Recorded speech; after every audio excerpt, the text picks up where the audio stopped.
안녕하세요. 사연에 빠지다의 DJ 민영입니다. 오늘도 첫 번째 사연 시작하기 전에 구독과 좋아요 버튼 눌러주시고요. 오늘의 사연 바로 시작해 볼게요. 안녕하세요. 평소 휴식 시간에 틈틈이 사연 채널을 애청하고 있는 시청자입니다. 저는 요즘 흔히들 말하는 돌싱, 돌아온 싱글입니다. 10여 년 전에 이혼한 후 현재 혼자서 살고 있어요. 한때 평생을 약속했던 두 사람이 갈라서게 된 데에는 다들 각자의 이유가 있겠지만 저는 남들보다 조금 더 특별하다면 특별한 그런 사연을 가지고 있습니다. 오랫도록 제 마음 한켠에만 묻어두고 살았던 이야기를 여러분과 공유하고 싶어 글을 보내봅니다. 저는 미술을 업으로 삼은 사람입니다. 아주 어렸을 적부터 그림 그리는 것을 좋아했죠. 미술에 흥미를 보이는 저를 위해 저희 부모님께서는 제가 초등학교에 들어가기 전부터 집으로 미술 선생님을 모셔 수업을 받도록 해주셨어요. 요즘에는 어린 나이에 가정 방문 수업을 받는 아이들이 많지만 제가 어렸을 적만 해도 그리 흔한 경우는 아니었습니다. 미술뿐만 아니라 저는 배우고 싶은 것이 있으면 뭐든지 배울 수 있었고요. 가지고 싶은 것이 있으면 뭐든 가질 수 있었습니다. 사업을 하시는 아버지 덕에 부유한 환경에서 자라났거든요. 흔히들 말하는 부잣집 아가씨였죠.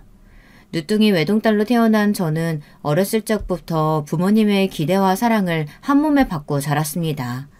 초등학교에 입학한 후에는 조금 더 전문성이 있는 미술학원에 다니기 시작했고 모든 사생대회에서 상을 휩쓸어왔습니다. 부모님께서는 그런 저를 자랑스러워하셨고 우리 딸은 미래에 유명한 화가가 될 거라며 엄지를 치켜세워 주셨습니다.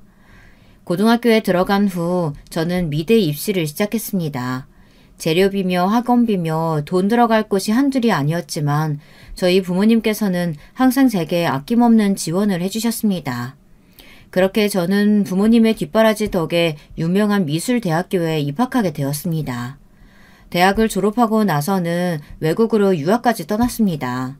좀 더 넓은 세상에서 많은 것을 공부하며 제 작품 세계를 넓히고 싶었기 때문이죠. 부모님께서는 항상 제 의견을 지지해 주시며 제가 원하는 것을 할 수 있도록 묵묵히 도와주셨습니다.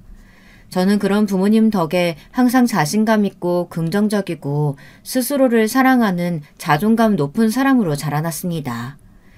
몇 년간의 유학생활이 마무리되어 갈 때쯤 저는 외국에 정착하여 그곳에서 작품 활동을 시작할 예정이었습니다. 국내보다는 외국에서 작가 활동을 하는 것이 조금 더 많은 기회를 얻을 수 있을 것 같다는 생각 때문이었죠. 잘 지내지? 별일은 아니고 네 아버지가 요즘 건강이 많이 안 좋으셔. 너한테는 굳이 말하지 말라고 하셨는데 그래도 네가 알고는 있어야 할 것 같아서. 요즘 딸 보고 싶다는 말씀도 자주 하시고 잠깐 한국 들어와서 재정비하는 시간도 좀 갖고 쉬다 가는 건 어떠니? 어느 날 걸려온 어머니의 전화에 저는 한국행 비행기에 몸을 실었습니다. 오랜만에 뵌 아버지의 얼굴은 제 기억 속 모습보다 많이 수척해 보였습니다. 전화기 너머로 들려오던 아버지의 목소리는 항상 건강하고 밝게 느껴졌었는데 멀리 나가 있는 자식이 혹시나 걱정할까봐 아픈 것도 말씀하시지 않으셨다니. 그동안 딸로서 너무 무신경했던 것 같아 마음이 좋지 않았습니다. 아버지께서는 평소 앓으시던 지병과 과로가 겹쳐 병원에 누워 계시던 상태였고 저는 그런 아버지를 돌보며 잠시 한국에 머물기로 했습니다. 아버지의 상태가 회복되실 동안 가족들과 시간을 보내고 재충전을 한 뒤 외국으로 돌아갈 생각이었죠.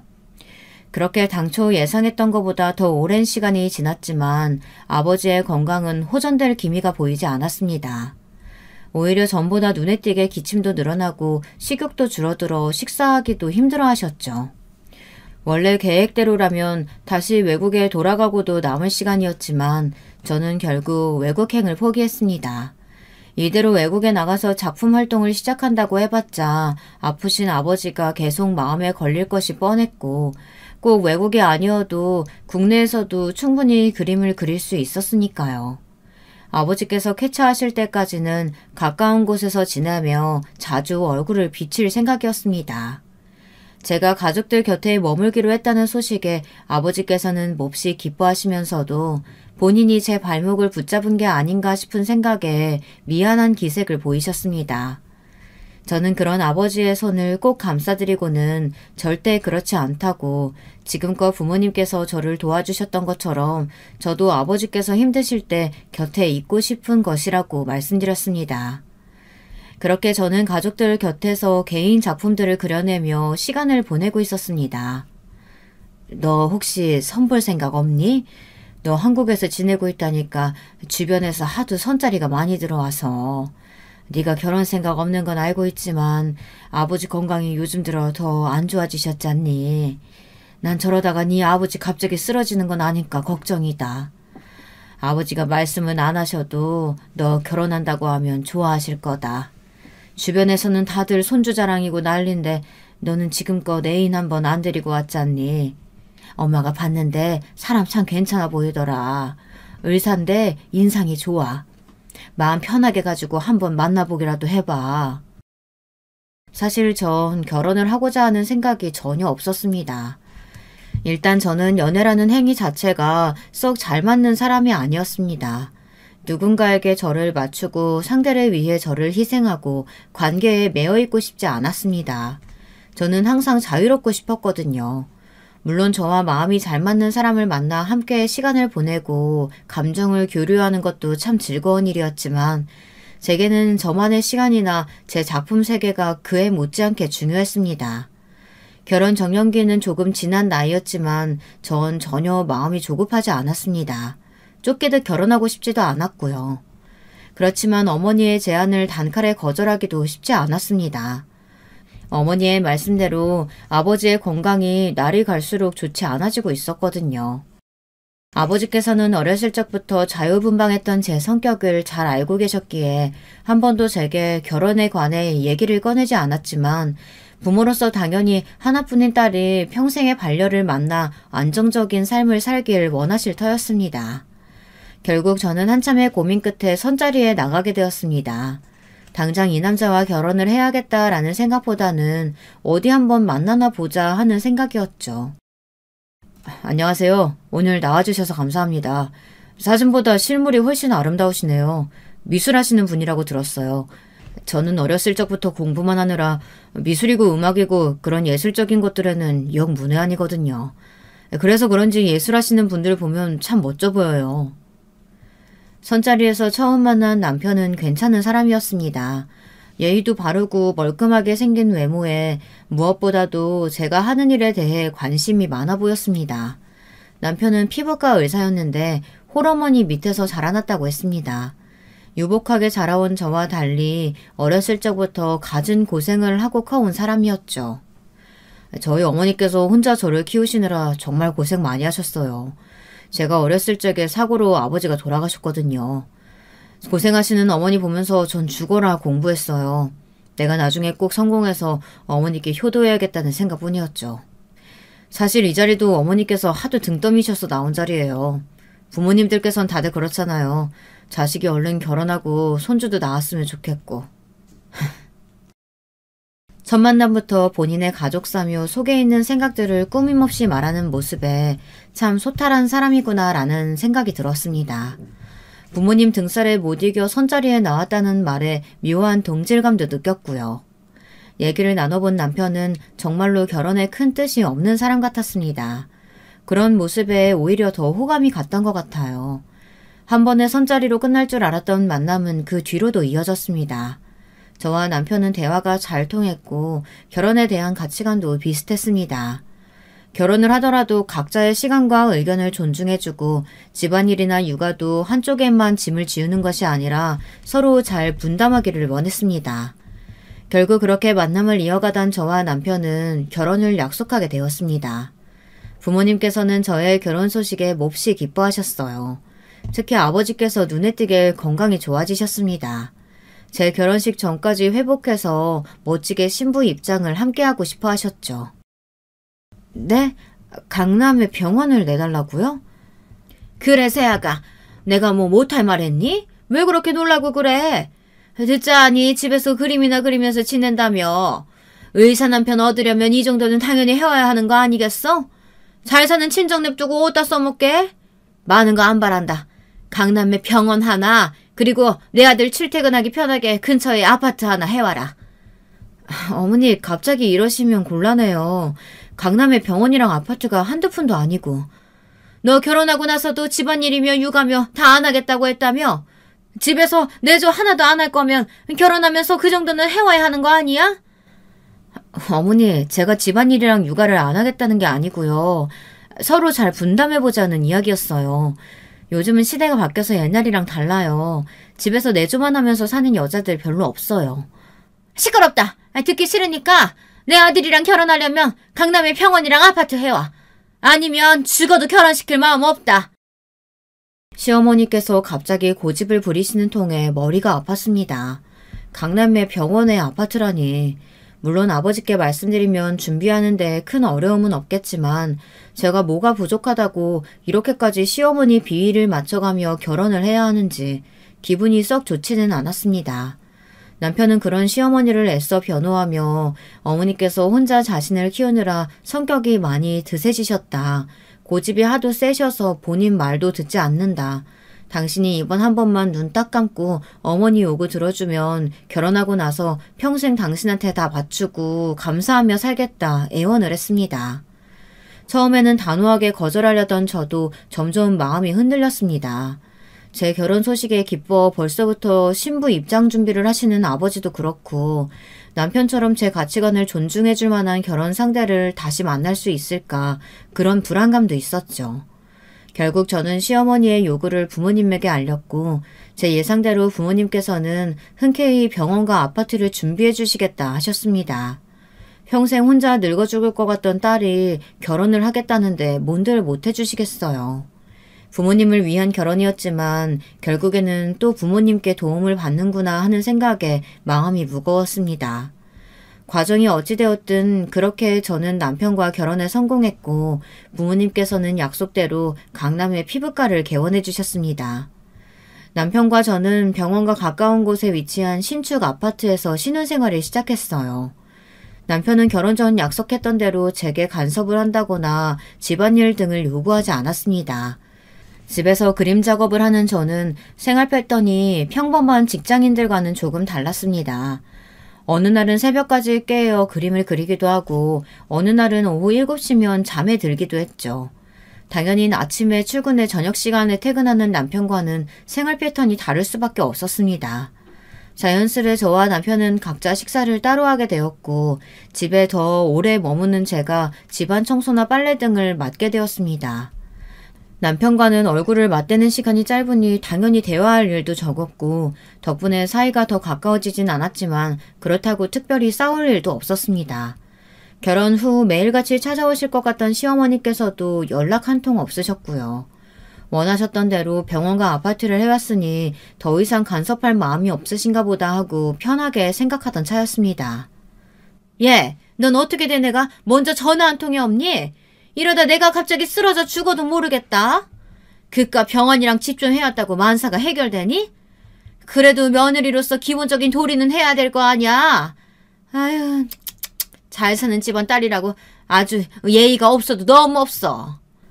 죄송해요, 어머니. 안 그래도 전화 한번 드리려던 차였어요. 잘 지내세요? 잘 지내게는 퍽이나 잘 지내겠다. 너 때문에 우리 아들 걱정돼서 요새 잠도 통 못 잔다 내가. 하루 종일 집에 있는 네가 바깥 일하느라 바쁜 남편 위해서 밥 정도는 해줄 수 있는 거 아니니?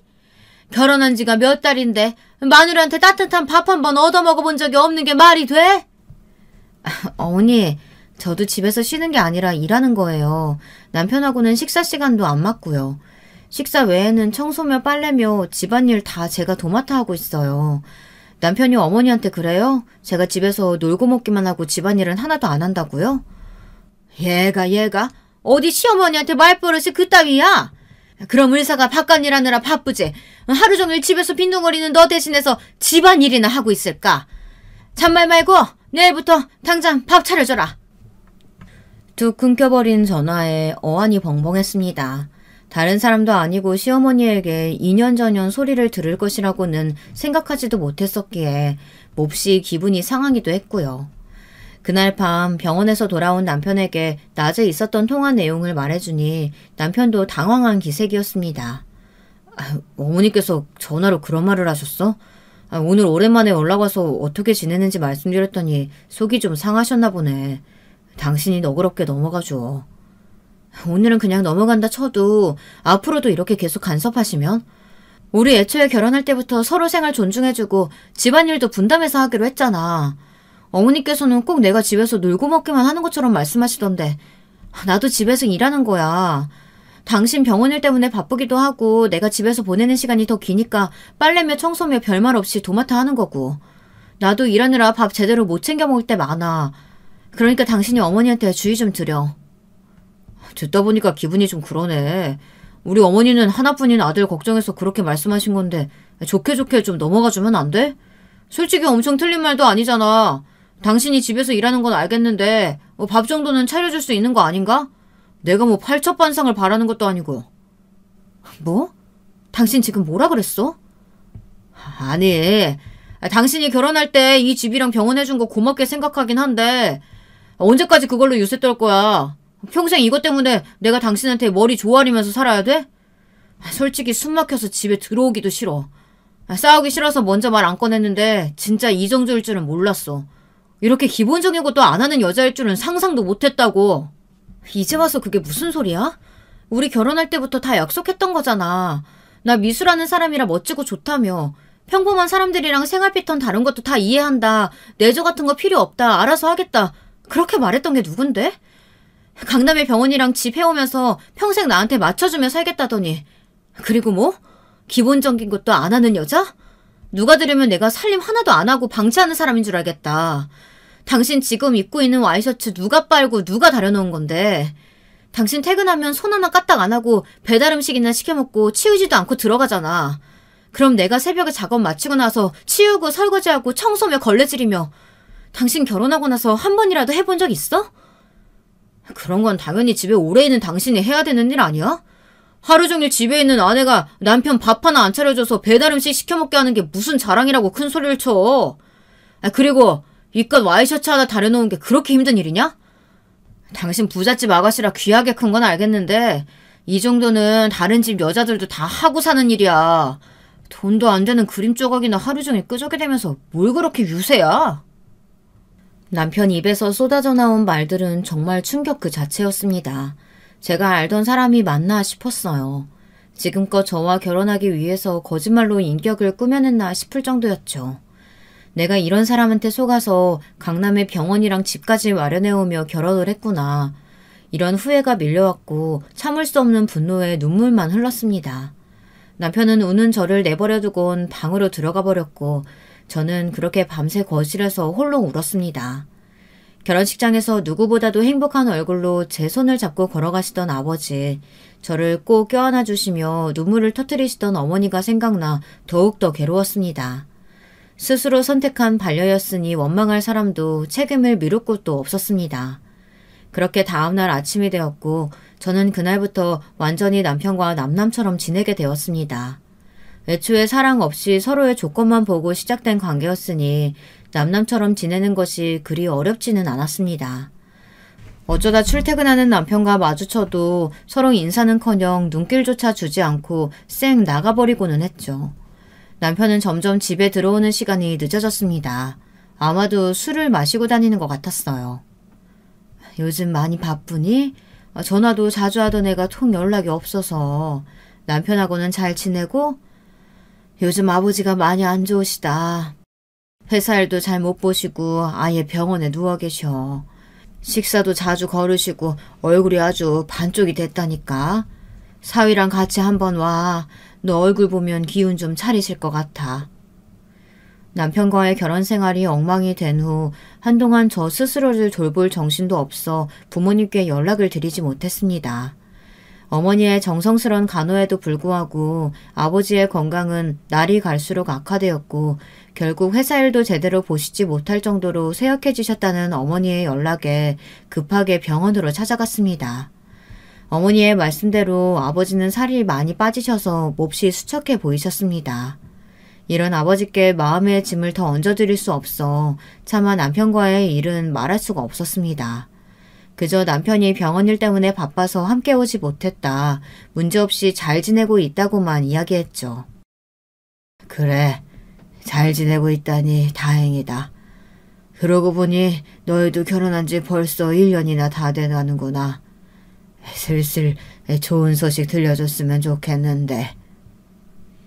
아버지의 말씀에 굳어지는 표정을 숨기기 어려웠습니다. 결혼을 했으니 당연히 다음으로는 손주를 기대하실 차례였죠. 아버지 입장에서는 당연한 바람이었지만 그 말씀에 저는 마음이 너무나 무거웠습니다. 대화조차 하지 않는 남편과의 사이에서 어떻게 이세가 생길 수가 있겠어요. 그저 어색하게 웃으며 노력해보겠다며 말끝을 흐릴 뿐이었습니다. 그렇게 짧은 만남을 뒤로하고 집에 돌아오자 정적이 저를 반겨주었습니다. 분명 부부가 함께 살고 있는 집이었지만 아무런 온기가 느껴지지 않았어요. 남편은 저에게 시위라도 하듯 거실에 아무렇게나 옷을 벗어놓거나 배달 음식을 먹고 며칠 동안이나 치우지 않은 채로 방치하고는 했습니다. 결국 보다 못한 제가 몇 번 음식을 치우기도 했지만 이러다가는 끝이 없을 것 같아 신경을 끄기로 했죠. 제가 사용하는 작업실이나 주방, 화장실 같은 공간은 깨끗하게 관리했지만 남편이 쓰는 방이나 서재는 일절 들어가 보지도 않았습니다.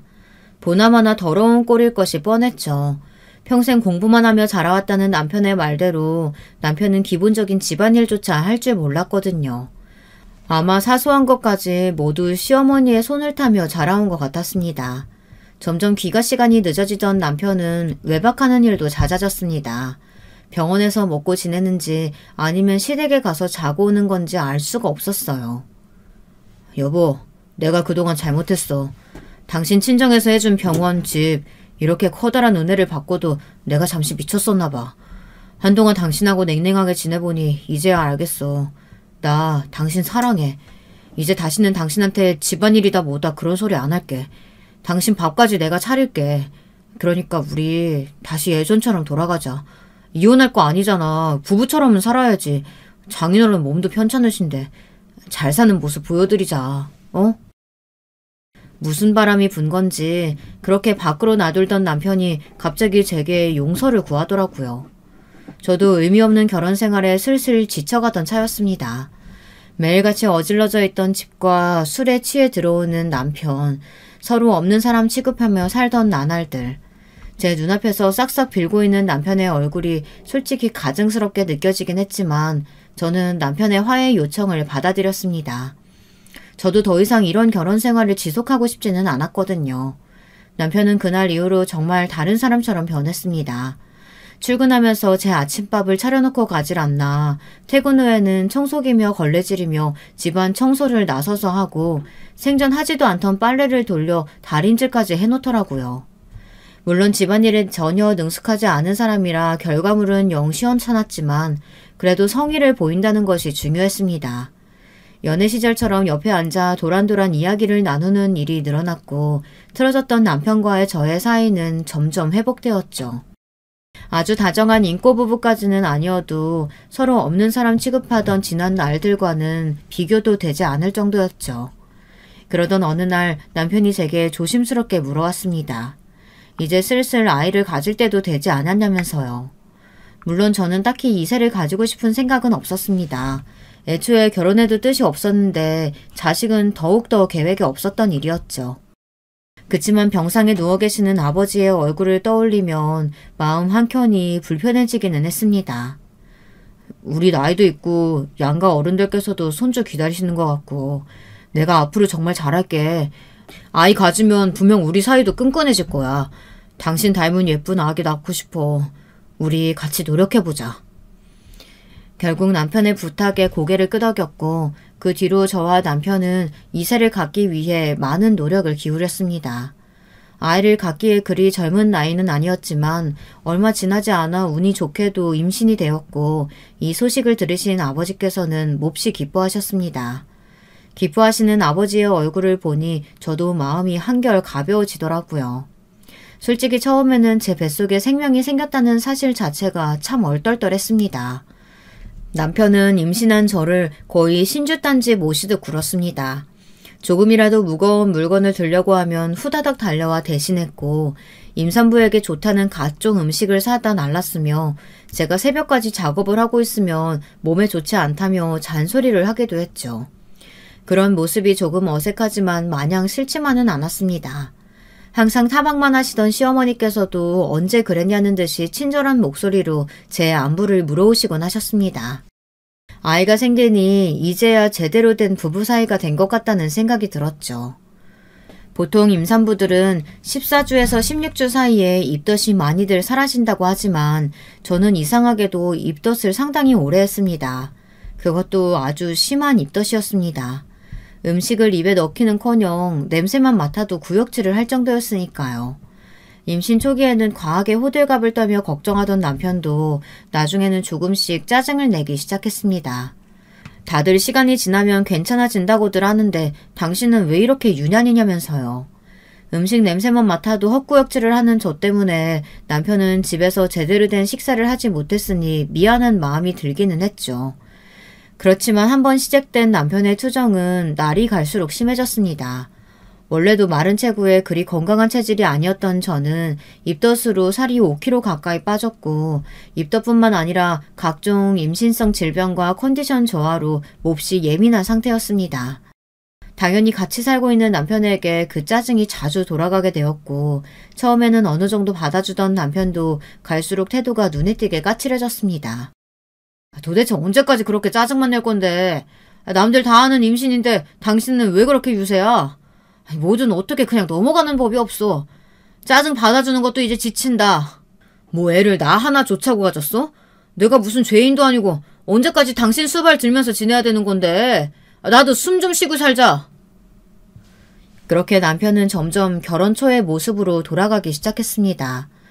입덧 때문에 고생하는 저를 무시한 채 본인이 먹고 싶은 배달 음식을 시켜 먹거나 배가 불러오는 저를 두고 밤늦게까지 술을 마시고 돌아오고는 했어요. 어떤 날은 아예 연락도 없이 외박을 하기도 했습니다. 그런 남편의 모습을 보며 잠시나마 저런 인간과 행복한 미래를 꿈꿨던 제가 참 바보같이 느껴졌습니다. 사람은 고쳐 쓰는 게 아니라는 말이 괜히 있는 게 아니더라고요. 결국 저는 부른 배를 붙잡고 혼자서 집안일이며 식사를 챙기게 되었습니다. 아픈 곳은 많은데 가만히 누워서 쉬질 못하니 하루가 다르게 몸 상태가 나빠졌어요. 이유 모를 복통도 자주 찾아왔습니다. 그날도 아침부터 복통이 몹시 심했던 걸로 기억합니다. 눈을 뜨자마자 찾아온 복통에 간신히 화장실로 기어가 숨을 헐떡이고 있는데 출근 준비를 하던 남편은 그런 저를 힐끗 보고는 아무렇지 않다는 표정으로 집을 나섰습니다. 닫힌 문 뒤로 몰려오는 서러움에 화장실 앞에 주저앉아 한참을 울었던 것 같습니다. 한참을 울고 나니 울렁거리는 속에 뭐라도 집어넣어야겠다 싶어 자리에서 일어나는데 순간 아랫배에 지금까지 느껴보지 못한 통증이 찾아왔습니다. 배가 찢어지는 듯한 아픔에 그대로 자리에 꼬꾸라졌고 그렇게 의식을 잃었습니다. 눈을 뜨니 병원이었고 어머니께서 엉망이 된 얼굴로 침대 앞에 앉아 계셨습니다.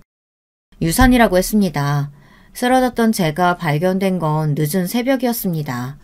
저는 꼬박 하루 동안 바닥에 엎어져 있었던 것입니다. 남편은 그날도 어김없이 늦게 집에 돌아왔고 바닥에 쓰러져 있던 저를 보고 급하게 구급차를 불렀습니다. 발견될 당시 제 주변은 온통 하열한 피로 가득했다고 합니다. 조금이라도 일찍 병원을 찾았으면 아이를 살릴 가능성이 있었을 텐데 너무나 늦게 병원을 찾아왔고 평소에 산모 건강도 좋지 않아 아이가 오래 버티지를 못했다고 했습니다. 소식을 전해 들으신 아버지께서는 충격의 의식을 잃고 중환자실로 옮겨지셨습니다. 너무나 갑작스럽게 찾아온 슬픔에 실감이 잘 나지 않았습니다. 밤마다 아픈 배와 울렁거리는 속을 붙잡고 잠들 때면 왜 이렇게까지 나를 고산스럽게 만드나 아이가 원망스러울 때도 있었지만 막상 뱃속에서 자라나던 생명을 잃고 나니 엄청난 슬픔이 저를 찾아왔어요. 슬픔이라는 짧은 단어로는 전부 설명할 수 없는 감정이었습니다. 그러게 임신한 몸으로 뭐하러 그렇게 무리를 하니? 아휴 미련하기는. 에휴 나도 드디어 손주 한번 안아보나 했더니 결국 이렇게 되는구나. 병실에 찾아와 위로는커녕 악담을 늘어놓는 시어머니를 보고서는 아무 감정도 들지 않았습니다. 그저 텅 빈 눈동자로 시어머니를 바라볼 뿐이었죠.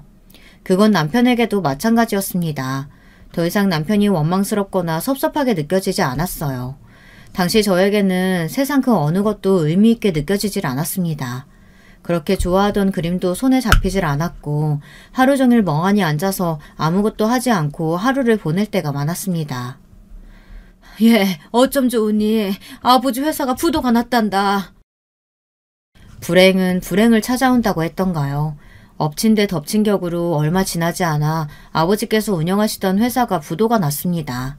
아버지께서 병상에 누워 계시는 틈을 타 부장 한 명이 운영자금을 빼돌려 달아났다고 했습니다. 수장이 없는 회사는 급격하게 흔들렸고 결국 그대로 파산을 맞고 말았죠. 어머니께서는 충격에 쓰러지셨고 유산 이후 남보다 못한 사이가 된 남편은 부도 소식을 알게 된 후 전보다 더 냉랭해졌습니다. 남편은 점점 집을 비우는 날이 잦아졌고 시어머니께서는 부도 소식에 안부를 묻기는커녕 집이랑 병원 팔아서 친정에 보태줄 생각은 추워도 말라며 으름장을 놓으셨습니다. 몸과 마음이 모두 지쳐가던 저는 결국 자리에 눕게 되었고 제가 손을 놓자 점점 쌓여가는 집안일에 남편이 연락을 드렸는지 얼마 지나지 않아 시어머니께서 저희 집을 방문하셨습니다. 시어머니께서는 집에 들어서자마자 숟가락 하나 들 힘조차 없던 제게 남편 밥은 어떻게 하고 있냐, 집안 꼴이 이게 뭐냐 잔소리를 쏟아내셨습니다. 그런 시어머니를 상대하기에 너무 지쳐있던 저는 그저 죄송하다며 고개를 숙이고는 방에 들어가 죽은 듯이 누워있었죠. 언제까지 저런 애랑 같이 살래? 집이며 병원이며 뽑아먹을 것도 다 뽑아먹었잖아. 더 이상 나을 것도 없는 집구석에 애 하나 제대로 낳기를 해, 내조를 잘하기를 해. 네가 저번에 보여줬던 게보다 나을 게 하나도 없다. 번듯한 병원도 있고 집도 있겠다.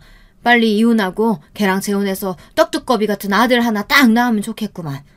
걔는 뭐하는 집안 딸이라니? 어머니 목소리 좀 낮추세요. 그래도 아직 이혼도 안 했는데 간통죄로 집어넣겠다고 난리라도 치면 어떡해요. 제가 알아서 잘 정떨어지게 굴어볼 테니까 걱정하지 마세요. 저 사람 입에서 먼저 이혼 소리 나오게 할게요. 열린 문틈 사이로 들려오는 두 사람의 대화 소리에 눈물이 볼을 타고 흘러내렸습니다. 내가 겨우 이런 꼴을 보자고 피 같은 아버지 재산으로 저딴 년놈들에게 병원과 집을 가져다 바쳤구나. 과거의 스스로가 너무나 원망스럽고 비통했습니다.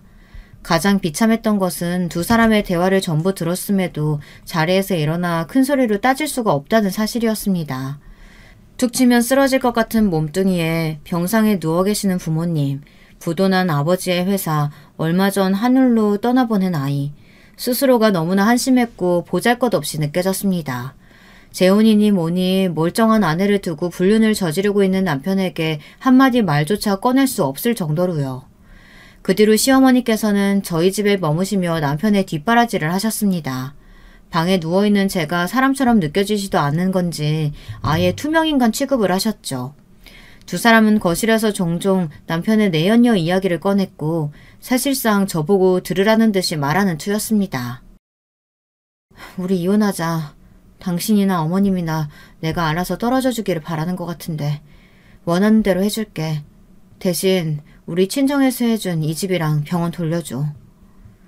결국 먼저 이혼 이야기를 꺼낸 것은 저였습니다. 이대로 이 집에서 유령 취급 받으며 사느니 차라리 마음 편히 혼자 살 대로 돌아가고 싶었거든요. 그러나 병원과 집을 돌려달라는 제 말에 두 사람은 코웃음을 쳤습니다. 예, 너 뭔가 단단히 착각하고 있는 모양인데 병원 계약이며 사업자며 이 집 명의며 전부 우리 아들 이름으로 되어 있는데 우리가 이걸 너한테 돌려줘야 할 이유가 뭐니? 게다가 자식 하나 제대로 못 낳는 여자가 뭐가 그렇게 살랐다고 눈에 쌍심지를 켜고 이혼 얘기를 꺼내? 죄송합니다. 싹싹 빗면서 사정에도 모자를 파네. 어머님, 아무리 명의가 다 남편 이름으로 되어 있다고 해도 전부 결혼 후에 저희 친정에서 마련해준 것들이잖아요. 어머니께서 원하시는 대로 이혼해 드릴 테니 그 여자 데려와서 애 낳게 하세요. 일부러 저 들으라고 계속 얘기하시는 거 아니에요? 짝 하는 큰소리와 함께 볼이 얼얼해졌습니다. 태어나 처음으로 맞아본 따기에 눈앞이 캄캄해졌죠. 그대로 바닥에 쓰러지듯 엎어지고 나서야 상황 파악이 되더군요. 가진 거라곤 부모 돈밖에 없던 년이 손에 쥔 게 없으니 이제 눈에 뵈는 게 없나 보지? 그래, 네 말대로 훨씬 참한 며느리 데려다 손주 볼 테니까 좋은 말로 할 때 알아서 떨어져 나가라. 너 같은 애한테 돌려줄 건 아무것도 없으니까. 눈앞이 핑핑 돌고 눈물이 쏟아졌습니다. 바닥에 엎드려 숨을 헐떡이는 저를 짐승 쳐다보듯 내려다보던 남편의 눈빛이 아직도 생생합니다. 저는 그저 그 상황에서 빨리 벗어나고 싶었습니다. 부모님께서 멀쩡히 제 곁에 계셨다면 재살 분할 소송을 하든 간통죄로 고소를 하든 최소한의 무언가를 더 시도해보려 했겠지만 당시 제게는 그럴 만한 힘도 의지도 없었습니다. 결국 저는 그렇게 제가 가져왔던 것들을 모두 잃은 채로 남편과 갈라섰습니다. 솔직히 말하자면 나쁜 생각도 많이 했습니다. 그러나 병상에 누워 계시는 부모님을 생각하며 죽을 힘으로 버텼습니다. 저마저 잘못되면 아프신 부모님을 돌볼 사람이 아무도 없다는 생각에 억지로라도 잘 지내보려고 애썼죠. 그렇게 시간이 흘렀고 하늘이 저를 불쌍히 여겨주신 건지 의식이 없으시던 아버지께서 기적처럼 눈을 뜨셨습니다. 그날 아버지 품에서 얼마나 많은 눈물을 쏟아냈는지 기억도 나지 않습니다. 얼마 지나지 않아 어머니께서도 기운을 차리고 일어나셨고 그렇게 저희 가족은 다시 3명이 됐습니다. 제가 빈손으로 쫓겨나듯 이혼당했다는 사실을 전해 들으신 아버지께서는 몹시 분노하셨습니다. 당장 병원으로 찾아가겠다며 일을 가시는 아버지께 저는 아버지께서 눈을 뜨신 것만으로 충분하니 한동안 몸 관리에만 신경 쓰시라 간곡히 부탁을 드렸습니다. 길길이 날뛰시던 아버지께서는 제 간절한 부탁에 결국 고집을 꺾으셨고 태어나시자마자 다시 사업일에 뛰어드셨습니다. 아버지께서는 워낙 사업 수완이 좋으신 분이었고 회사 일을 오래 하시며 다양한 인맥을 쌓으셨기에 다시 사업 기반을 다지는 것은 크게 어려운 일이 아니었습니다. 물론 규모는 예전에 운영하던 회사와 비할 바가 못됐지만 휘청이던 저희 집안은 어느 정도 안정감을 찾게 되었죠. 그 과정에서 부모님께서는 몇 번이고 제게 남편과 시어머니 얘기를 꺼내셨지만 저는 그럴 때마다 이미 다 지난 일이라 생각한다. 그 사람들과는 이제 엮이고 싶지 않다며 딱 잘라 말했습니다. 그렇게 10여 년의 시간이 빠르게 흘러갔고 저는 부모님 곁에서 제 작품을 그리며 제대로 된 작가 활동을 하기 시작했습니다. 좋은 기회로 큰 전시에도 여러 번 참여했고 점점 더 이름이 알려지자 작품이 하나둘 팔리기 시작하며 벌이가 생겨났죠. 아버지의 사업도 크게 번창해서 전에 회사보다 훨씬 더 큰 규모가 되었습니다. 행복과 안정감을 찾기 위한 결혼이었는데 오히려 이혼을 하고 나서 작가 활동이며 아버지 회사며 모든 일들이 더 술술 잘 풀렸죠. 전해 듣기로 남편은 그때 그 내연녀와 재혼하여 아이도 낳고 잘 살고 있다고 했습니다. 부모님께는 괜찮다고 말씀드리긴 했지만 가끔 남편과 시어머니 그리고 얼굴도 모르는 그 내연녀와 아이를 생각하면 가슴 한켠에 원망과 억울함이 차오를 때가 있었습니다. 행복하게 살고 있을 그들을 생각하면 때로는 분노가 치밀기도 했죠. 그러나 그럴 때마다 이미 다 지나가 버린 일이다. 나와는 이제 상관없는 사람들이다 생각하며 애써 마음을 진정시키고는 했습니다. 오늘 저녁에 중요한 약속이 있으니 최대한 잘 차려입고 나와라. 그러던 어느 날이었습니다. 중요한 저녁 약속이 있다는 아버지의 말씀에 의문이 들었지만 일단 시키는 대로 예쁘게 차려입고 약속 장소를 향했습니다. 이전에도 몇 번 사업 관계자분들이나 아버지 친구분들을 뵌 적이 있어 그런 류의 만남인 줄로만 생각했죠. 약속 장소는 굉장히 고급스러운 한정식 집이었고 아버지를 따라 들어간 방에는 생각지도 못했던 사람이 앉아 있었습니다. 당신들이 여긴 어떻게? 10년 만에 만나는 남편은 몹시 당황스러워 보이는 얼굴이었습니다. 이 상황이 당황스럽기는 저도 마찬가지였죠. 그러나 아버지께서는 예상하시고 계셨다는 듯 덤덤한 표정이셨습니다. 부녀가 다정하게 나들이라도 나왔나 봅니다. 이런 비싼 식당을 다 오고. 어디 돈 많은 놈 물어서 재혼이라도 한 모양이죠? 방을 착각한 모양인데 저는 아주 중요한 약속이 있어서요. 그닥 반가운 사이도 아닌데 빨리 나가주시죠. 10년 만에 만난 장인한테 한다는 말이 겨우 그건가? 혹시나 했지만 역시나 일말의 선처도 해줄 필요가 없어 보이는군. 장인은 무슨, 저 사람이랑 갈라선 지가 언젠데. 그리고 선처라니, 오래 자리에 누워 계시다 보니까 머리가 어떻게 되기라도 하셨어요? 중요한 만남 있으니까 당장 딸 데리고 나가시라고요.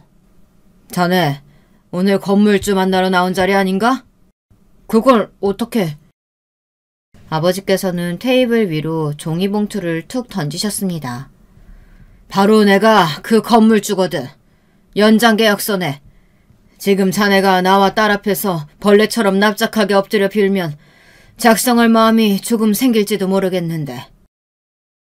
아버지의 말씀에 남편은 표정이 급속도로 굳어지더니 떨리는 손으로 종이봉투를 아무렇게나 뜯어냈습니다.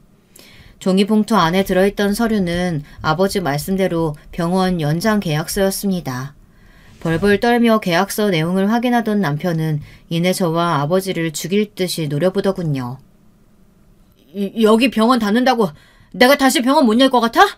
어차피 보증금 돌려받으면 대출 좀 받아서 다른 곳에서 열면 되는 일이야. 겨우 이런 걸로 뭐? 벌레처럼 엎드려서 빌어? 남편은 들고 있던 서류를 아무렇게나 바닥에 팽개친 뒤 자리에서 벌떡 일어섰습니다. 금방이라도 주먹을 휘두를 듯한 모습에 심장이 쿵쾅쿵쾅 뛰었죠. 그래? 그렇지 않아도 요즘 병원 장사가 잘 안 되는 걸로 알고 있는데 손님들이 아주 불만이 많다지? 새로운 곳에 터잡고 개원한다고 한들 단골이 하나도 없는데 이전처럼 병원 운영이 될까? 당신 뭐야? 요즘 병원에 이상한 소문 퍼뜨린 게 당신이야? 어? 당신들 영업방해죄로 싹 다 고소할 거야. 내가 가만 안 둘 거라고! 아버지의 말에 당황한 기색이 역력해 보이던 남편은 소리를 지르고는 도망치듯 방을 뛰쳐나갔습니다. 도무지 이해가 되질 않는 상황에 혼란스러운 눈으로 아버지를 바라보니 아버지께서는 그제야 제게 그동안의 일들을 말씀해 주셨습니다. 10년 전 부모님께서 병상에 누워 계시고 제가 빈손으로 이혼당했던 그때부터 아버지께서는 복수의 칼날을 갈아오셨다고 합니다. 너는 괜찮다고 다 지난 일이라고 말하긴 했지만 어떻게 이런 일을 당하고도 속이 괜찮을 수가 있겠니? 가만히 묻어둔다고 해결될 상처가 아니야. 나는 네 속이 그렇게 까맣게 타들어가는 꼴 도저히 두고 볼 수 없었다. 아버지께서는 차곡차곡 모아오셨던 돈으로 계약이 끝나는 시점에 맞춰 남편의 병원 건물을 구입하셨습니다. 다행히도 해당 건물에 원래 건물주와 친분이 있던 사이라 매매가 수월했죠. 그리고 남편에게 월세를 5배 올리지 않으면 재계약은 없을 것이라고 통보했습니다. 그렇지 않아도 최근 들어 병원에 도는 이상한 소문들로 손님이 부쩍 줄어들었던 탓에 사정이 어려웠던 남편은 건물주를 설득하기 위해 자리를 마련했던 것이었죠.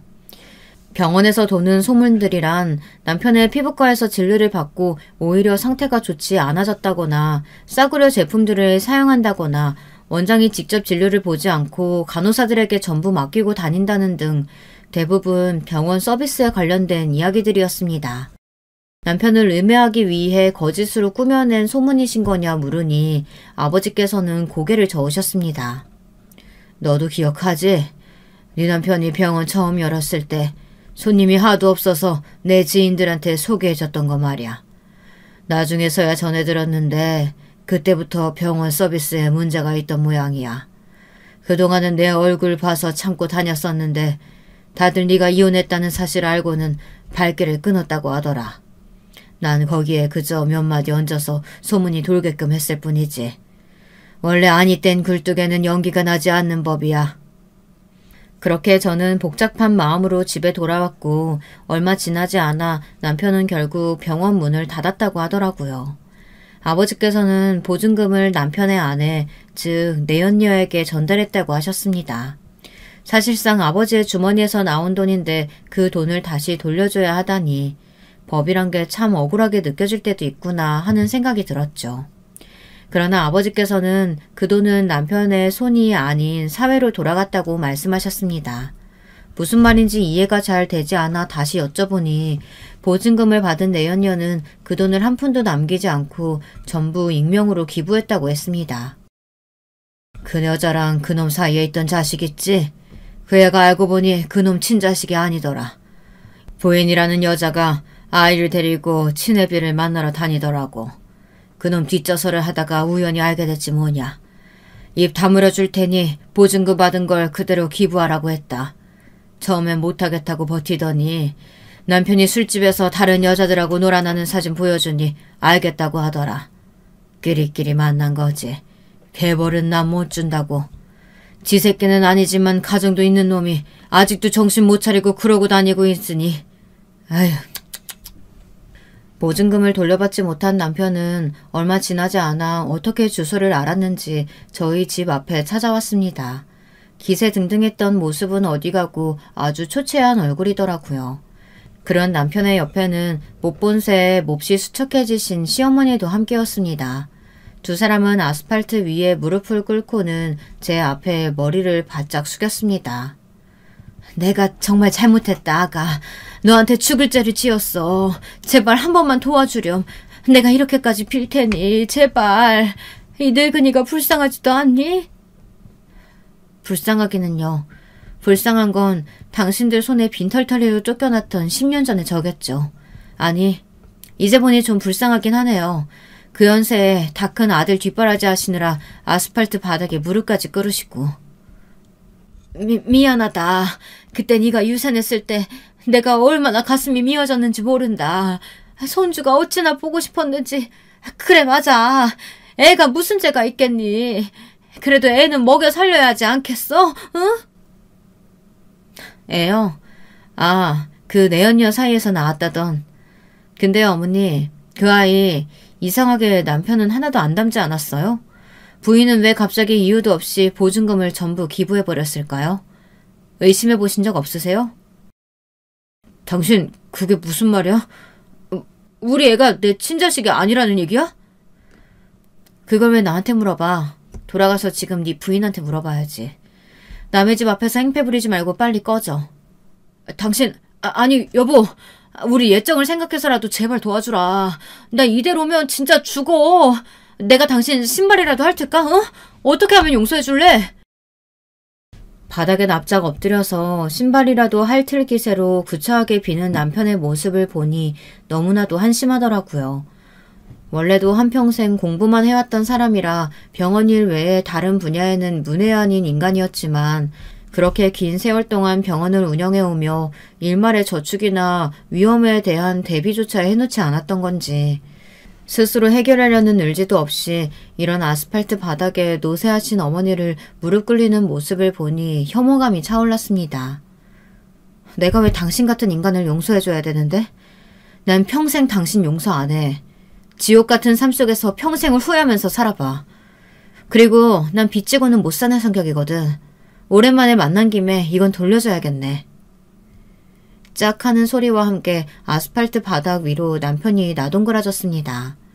시어머니께서는 뺨을 맞고 엎어진 남편 위로 아이고 곡소리를 내며 달려드셨죠.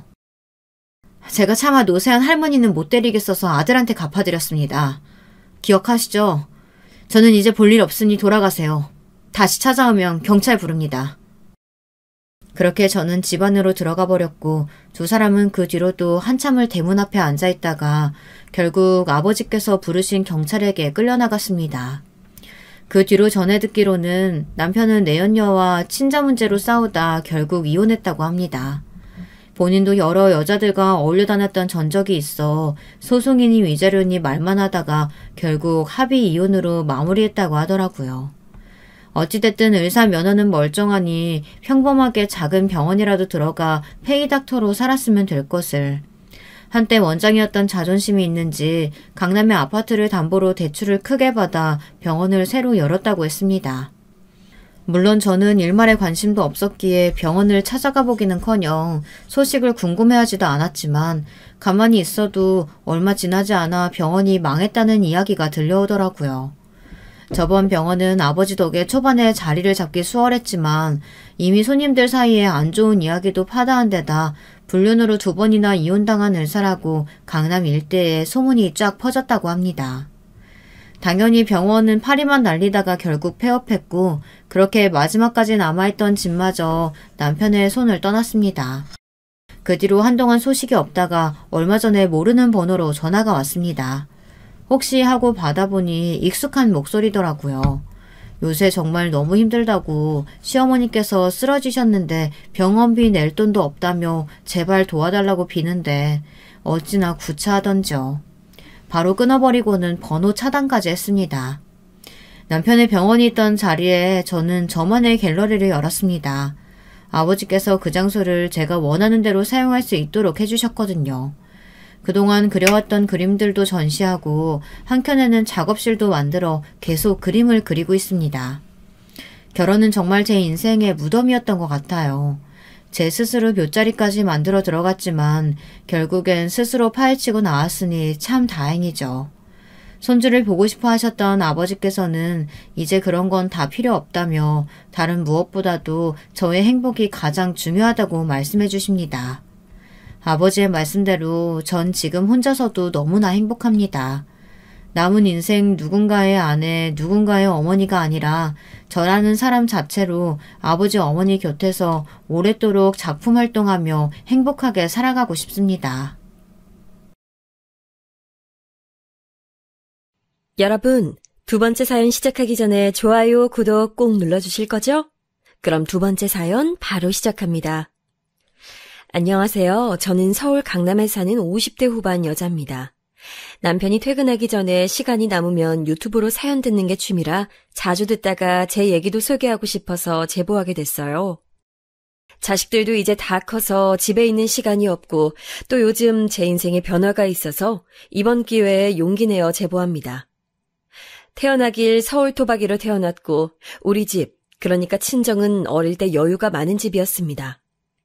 듣기론 친가도 외가도 다들 잘 사는 집이었는데 특히 외할아버지가 장사로 수완이 꽤 좋으셨대요. 그래서 막내딸인 엄마에게 재산도 많이 주셨는데 엄마의 딸인 저를 너무나도 예뻐하셔서 제가 갈 때마다 용돈도 두둑하게 주시고 온갖 지원은 다 해주셨습니다. 엄마가 막내라서 외할아버지는 제 친구들의 할아버지들보다 더 나이가 많으셨는데 겉모습만 보면 상당히 정정하셔서 우리 할아버지가 더 젊어 보이셨어요.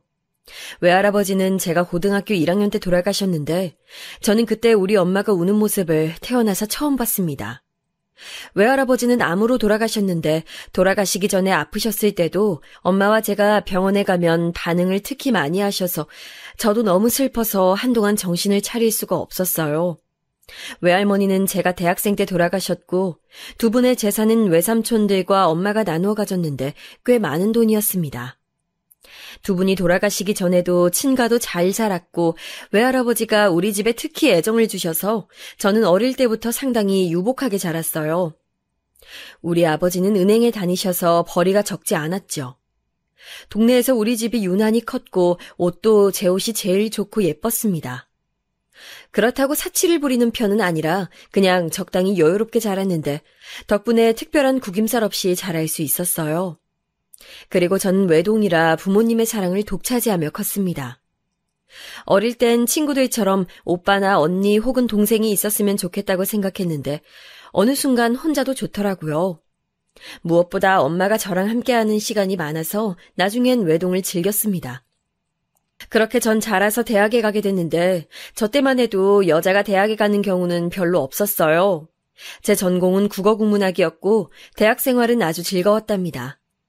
그리고 저는 거기서 지금 남편을 만나게 됐는데 첫사랑은 아니었고 오히려 첫사랑과 헤어졌을 때 저를 옆에서 놀리던 동기였어요. 제 첫사랑은 동아리 오빠였는데 지금 생각해도 멋있는 사람이었습니다. 제가 첫눈에 반해서 들이댔는데 이미 그 오빠는 너무 예쁜 선배 언니가 여자친구로 있었어요. 그래도 저는 10번 찍어 안 넘어가는 나무 없다고 끝까지 몇 년을 들이대서 결국엔 사귀었는데 2개월 만에 대차게 차였어요. 첫사랑이었고 태어나서 남자친구를 처음 사귀었던 첫연애라 헤어지고 너무 슬퍼서 동기들을 돌아가며 불러서 술을 마셨습니다. 그때는 이별하면 세상이 무너지는 줄 알았고 제 인생은 거기서 끝나는 줄 알았죠. 남편은 그때 그냥 동기 중 한 명이었는데 제 술친구였어요. 너무 슬퍼서 남편을 앞에 두고 울고 있으면 저를 달래주던 건 아니고 그냥 앞에서 실실 웃으며 자기가 선배한테 다시 사귀라고 말을 대신 전해줄까 하며 놀렸습니다. 처음엔 그게 얄미웠는데 시간이 지날수록 같이 울어주던 동기들도 고마웠지만 저렇게 제 슬픈 감정을 없애준 남편이 참 고맙더라고요. 그러다 보니 저도 남편을 자주 불러냈고 그렇게 둘이 지낸 시간은 길어져서 결국 우린 사귀게 되었습니다.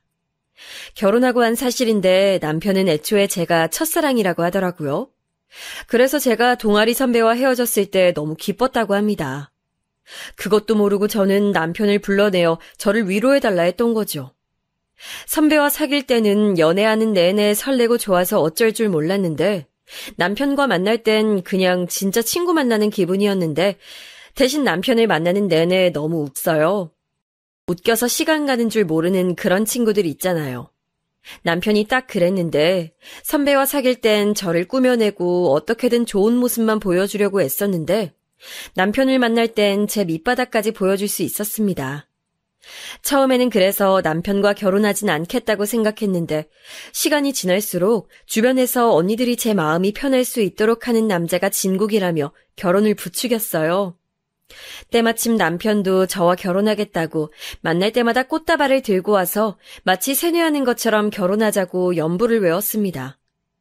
언니들 말대로 평생 살 건데 내가 가장 편하고 나를 다 내려놔도 아무 문제가 없는 사람과 결혼하는 게 맞다 생각하기도 했고 또 다른 남자를 만나기엔 제 성격상 귀찮고 또 그 새로운 사람을 만나서 알아가는 과정이 저한텐 버거워서 남편의 결혼하자는 요구를 승낙하게 되었습니다.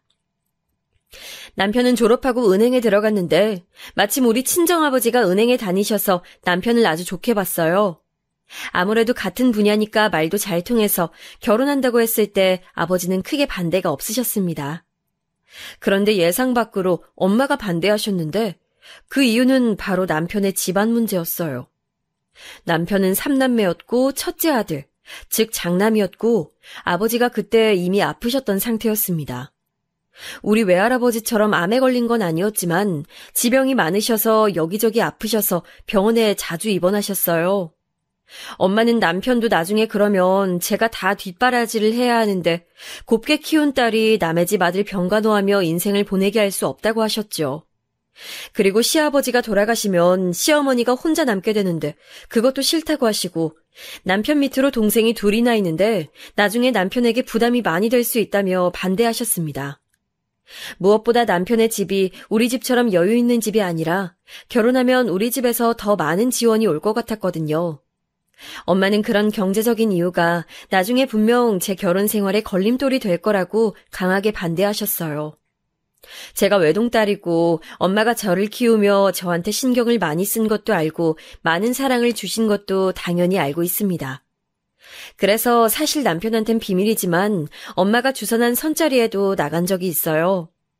그런데 오히려 선을 볼 때마다 저는 남편이 아니면 안 될 것 같더라고요. 그렇게 부자라고 해서 나가면 자기 자랑 혹은 부모님 재산 자랑을 하고 사람에 대해 서로 알아가는 시간보다는 재산 자랑과 미래의 돈을 어떻게 굴릴 것인지 토론하는 현장에 가까웠습니다. 대놓고 우리 집 재산을 탐내는 사람도 있었고 전 아무 말도 하지 않았는데 본인이 앞서서 우리 집 재산과 본인 집 재산을 합치면 어느 정도 돈이 모이니 그걸로 투자하면 더 부자가 될 거라고 김칫국을 먹던 사람도 있었어요. 몇 번의 선자리 끝에 저는 엄마와 깊은 대화를 나누고 결국 엄마는 제 결정을 존중해 주셨습니다. 그러면서 이왕 결혼하는 거 인생에서 한 번뿐인데 제대로 해야 한다고 말하며 생각보다 더 많이 지원을 해주셨어요. 남편 집에서는 당연히 제가 며느리로 들어간다니까 반대하지 않았는데 시어머니 얘기를 잠깐 하고 갈게요. 시어머니가 제 사연의 핵심이라 말하고 넘어가야 합니다. 시어머니를 처음 본 건 남편의 졸업식이었어요.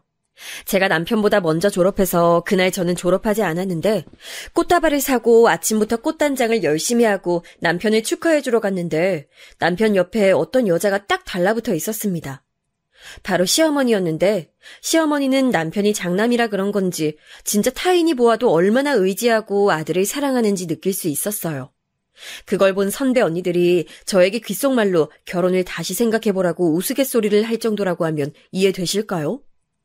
저도 그 광경을 보며 마냥 기분이 좋았던 건 당연히 아니고 걱정했지만 남편이 누가 봐도 저를 많이 좋아했고 저한테 너무 잘해줬기 때문에 주변에 만류해도 결혼하게 됐습니다. 친정에서 집을 마련해줘서 우리는 남들보다 훨씬 여유롭게 결혼 생활을 시작할 수 있었는데 확실히 경제적으로 여유가 있으니 신혼 땐 마냥 행복했어요.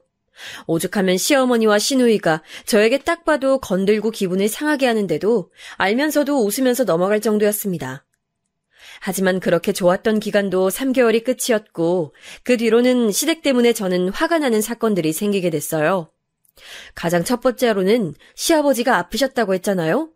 그런데 저도 외할아버지가 병원에서 오래 계셔서 어느 정도는 알고 있었는데 병원비가 진짜 예상보다 훨씬 비쌌어요.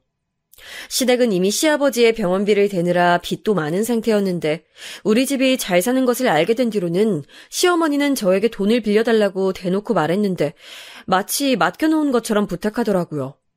하도 뻔뻔하게 부탁해서 어렸던 저는 이상하다고 생각하지도 못할 정도였습니다. 네 시아버지가 아프니까 지금 식구들이 얼마나 속상하니. 시아버지가 빨리 나아야 아가 너도 행복하잖아. 그치? 그러니까 조금만 도와줘. 시어머니는 그렇게 저한테 종종 돈을 가져가셨는데 이왕 결혼한 거 저는 잘 보이고 싶은 마음도 있었고 무엇보다 돌아가신 외할아버지가 생각나서 돈을 줬습니다. 엄마가 저에게 혹시 살면서 무슨 일이 생기면 쓰라고 하셨던 비상금이 있는데 그 돈은 결혼 전에 제가 성인이 되자마자 주신 돈이었어요. 그걸 대학생 때 딱히 쓸 일이 없었는데 남편도 모르는 돈이라 쉽게 시어머니에게 줄 수 있었습니다. 저는 여유로운 집안 형편에 맞게 사치를 부리지도 않았고 애초에 저를 꾸미는 것에 딱히 관심이 없었거든요. 그런데 시어머니는 제가 돈을 몇 번 빌려주니까 제가 지갑으로 보였던 건지 돈을 빌리는 빈도가 늘어나고 돈의 액수도 점점 커져 제 비상금은 금방 바닥을 보이게 됐습니다. 엄마가 알면 뭐라 하실 것 같아 거짓말을 하고 아버지에게 말해 도와주기도 했는데 그러니까 더 시어머니의 요구는 날이 갈수록 늘어났고 결국 저는 남편과 엄마에게 털어놨는데 그 계기로 아이가 생기기 전에 이혼할 뻔도 했어요. 엄마는 이게 무슨 일이냐고 화냈고 아버지도 이유가 그거인 줄 몰랐다며 주라는 대로 다 주면 어떡하냐고 저를 혼내셨습니다. 이 사실을 알고 남편도 시어머니에게 왜 자기 몰래 며느리에게 돈을 가져가냐고 화내고 집안이 뒤집혀서 난리도 아니었어요. 신혼 때고 또 그냥 앞으로 이러지 말자고 자세한 액수는 제가 말하지 않았기 때문에 그냥 넘어가게 됐는데 이 계기로 시어머니와 제 사이가 조금 어색해졌습니다. 나중에 알게 된 사실로는 그 돈이 오로지 시아버지의 병원비로 쓰인 게 아니고 시누이의 옷을 사는데도 사용이 됐다고 하더라고요. 그때 저는 전혀 몰랐기 때문에 순진하게 우리 외할아버지처럼 아파서 돌아가시는 경우가 없도록 병원비라고 생각하고 돈을 넘겼습니다. 시아버지는 아파서 병원에 입원도 자주 하셨고 집에 있어도 기운이 없어 저에게 뭘 바라거나 하지 않았어요. 그냥 당신의 아들과 결혼해줘서 고맙다는 말을 오히려 하셨죠. 남편은 3남매 중 장남이라 동생이 둘이었는데 제가 결혼했을 땐 둘째 도련님은 대학생이었고 막내 시누이는 고등학교를 졸업하고 동네 회사에서 경리로 일하고 있었어요. 남편은 우리 친정에서 집을 사줘서 따로 살았는데 시동생들은 아직 시어머니랑 살고 있었거든요. 그런데 제가 시댁에 갈 때마다 시누이가 얼마나 얄미웠는지 몰라요. 저는 요리를 살면서 해볼 일이 별로 없기도 했고 또 관심도 없어서 잘하지 못했는데 시어머니는 본인이 요리를 가르쳐준다고 저를 시댁으로 종종 부르셨습니다. 그래서 남편은 출근했으니 저도 혼자 집에 있으면 심심하니까 시댁에 가서 요리를 배워야지 생각하고 갔더니 퇴근한 시누이가 제가 한 요리를 맛보고 이게 뭐냐고 대놓고 면박을 주더라고요. 시어머니가 가르친 대로 한 요리인데 어찌나 뭐라 하던지 너무 민망했습니다. 아니, 언니는 이렇게 요리하는데 오빠가 뭐라 안 해요? 그냥 별말 없더라고요. 잘 먹던데요. 심지어 잘 먹어서 살쪘잖아요. 우리 오빠지만 진짜 보살이다, 보살. 언니, 우리 엄마한테 요리 많이 배워요. 소금을 넣으니 살이 찌죠. 남편은 제 말대로 진짜 그냥 제가 한 요리는 잘 먹기도 했었고 무엇보다 엄마가 제 요리 실력을 알기도 했고 결혼해서 처음 살림하게 된 딸이 걱정된다고 집에 일하시는 이모를 몇 번 보내주셨거든요. 제가 어릴 때부터 우리 집에서 일하셨던 이모라 제 입맛을 아니까 종종 남몰래 와서 요리를 해주셨는데 요리 솜씨가 워낙 좋으셨던 분이라 남편도 잘만 먹었어요. 저는 시어머니보다 일하던 이모에게 요리를 배웠고 나중에 그 솜씨로 시댁 가서 요리했더니 진짜 그렇게 아프셔서 기운이 없던 시아버지가 밥을 한 그릇 다 비우실 정도였습니다. 저한테 고맙다고 하실 정도였는데, 근데 그걸 보고 시어머니가 뭐라고 했는지 아세요? 역시 나한테 배워서 요리가 늘었네. 앞으로도 와서 배워. 요리도 해야 느는 거야. 알겠니?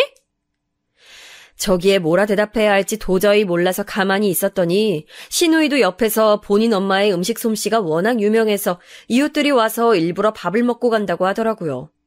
그런데 진짜 제가 시누이와 시어머니가 얄미워서 그런 게 아니고 진짜 시어머니의 요리 솜씨는 객관적으로 별로입니다. 오죽하면 남편이 결혼하고 제가 한 요리를 먹고 살이 10kg이 넘게 찔 정도였어요. 평생을 살이 찐 적 없는 남편이라 결혼 전에 너무 말라서 저는 남자가 왜 이렇게 말랐냐고 물어볼 정도였는데 결혼하자마자 제 요리를 먹고 찐 남편은 김치찌개가 이렇게 맛있는 음식인 줄 몰랐다고 할 정도였어요. 저한테 막 심하게 시집살이를 시키진 않았는데 이런 식으로 감정을 상하게 하는 시어머니와 시누이 때문에 저는 시댁 가는 것을 좋아하지 않았습니다. 그런데 시어머니는 장남에 대한 사랑이 엄청나서 시댁에 간 날이 일주일만 지나도 얼굴을 까먹을 정도라고 집에 오라고 계속 전화해서 안 갈 수도 없었어요. 가기가 싫어서 남편만 보내려고 했더니 남편이 그래도 결혼했는데 혼자 가면 남들이 뭐라고 생각하겠냐고 저를 꼭 데려갔습니다. 남편은 저한테 진짜 최고의 남편이었는데 돈도 잘 벌고 무엇보다 다정하고 웃겼어요. 저는 웃긴 사람이 이상이었던 적은 없는데 남편을 만나고 나니까 제가 웃는 상황이 많아서 친구들에게 웃긴 사람과 결혼하라고 할 정도였습니다. 장남한테 엄청나게 의지하는 시어머니는 남편에게 진짜 하루도 빠짐없이 전화하고 집에 무슨 문제가 생기면 무조건 남편에게 먼저 연락하셨어요.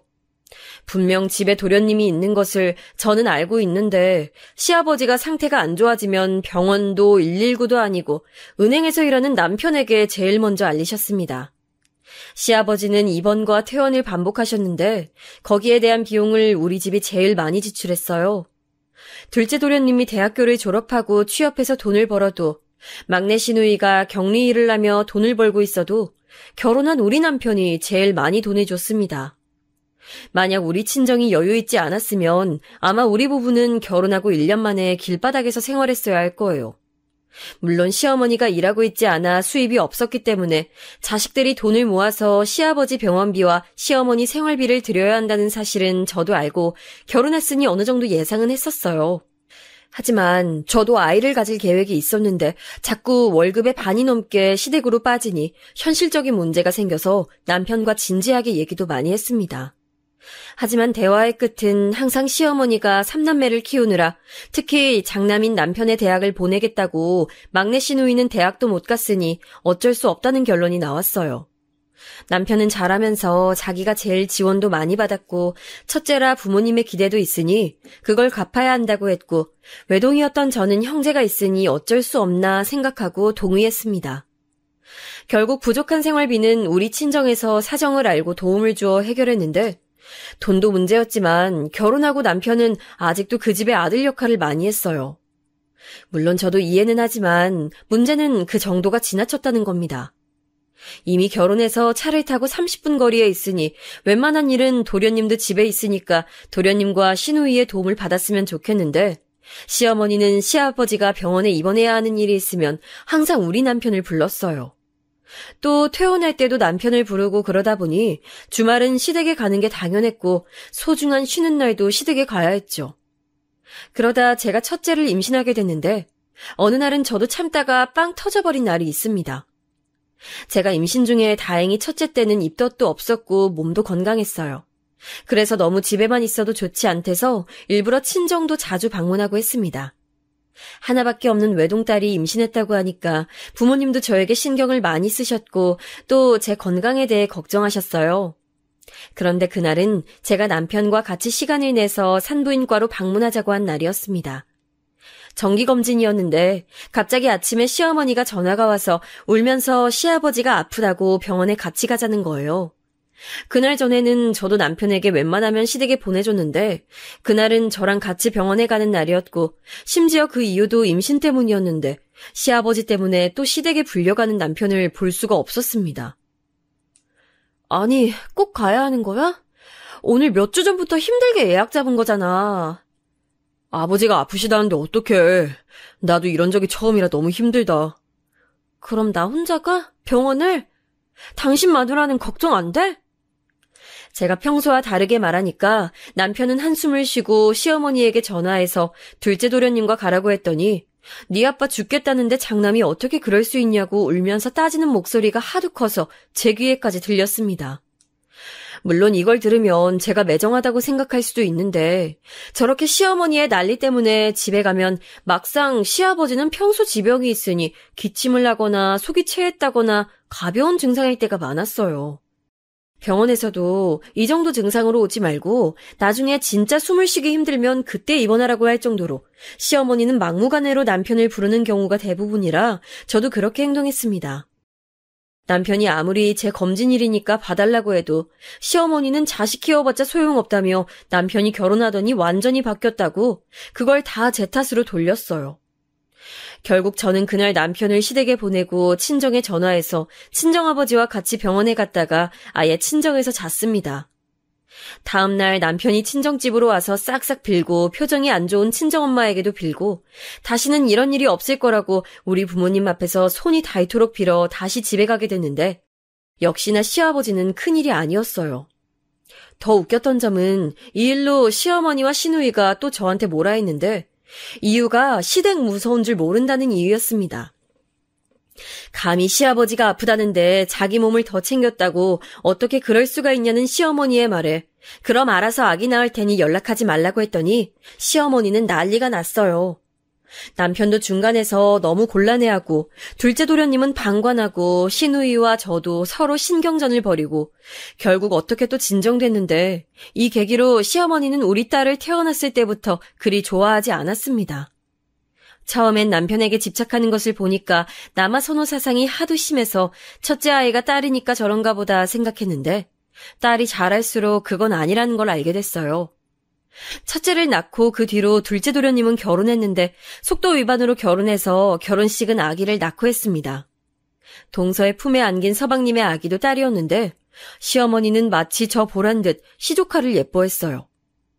그러든가 말든가 이미 우리 딸은 친정에서 넘치는 사랑을 받는 중이라 신경도 쓰이지 않았는데 제가 반응이 미적지근하니 시어머니의 유치한 비교는 심해졌습니다. 정확히 우리 딸이 시조카보다 한 살이 많은데 말도 못하는 아이들을 비교하더라고요. 유미는 저 때 걷지도 못했는데 소진이는 벌써 걷네? 엄마를 닮아 그런가 보다? 유미는 저희 딸 이름이고 소진이는 서방님 딸 이름인데 분명히 우리 유미가 소진이보다 발육 상태가 훨씬 빨랐고 그걸 엄마인 저는 당연히 아는데 굳이 저렇게 다 있는 자리에서 저러더라고요. 시누이는 옆에서 소진이가 동서를 닮아 얼굴도 예쁘다고 했는데 일부러 저를 긁는 게 티가 나서 그저 웃겼습니다. 시어머니와 시누이가 저럴 때마다 저는 동서가 미운 마음보다는 속이 다 보이는 시댁 식구들이 그냥 웃기더라고요. 그렇게 저는 딸을 낳고 아들도 낳았는데 친정에서는 제가 아이를 둘이나 낳으니 너무 좋아하셨습니다.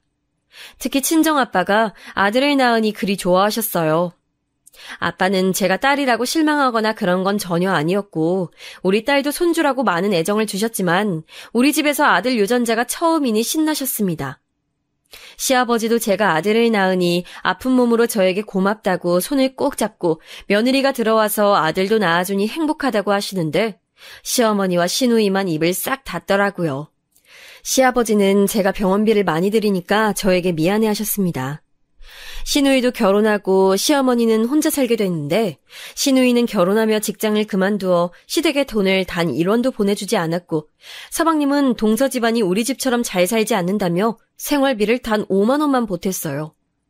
그렇게 시어머니 생활비와 시아버지 병원비는 오로지 우리 남편의 돈에서 다 나가게 됐는데 저도 나중에는 얄미워서 주기가 싫었습니다. 그런데 친정엄마가 그때는 저에게 다 돕고 사는 거라며 100%의 저에게 돌아오는 게 있다고 그냥 있는 사람이 도와주자고 하시며 저를 달래셨어요.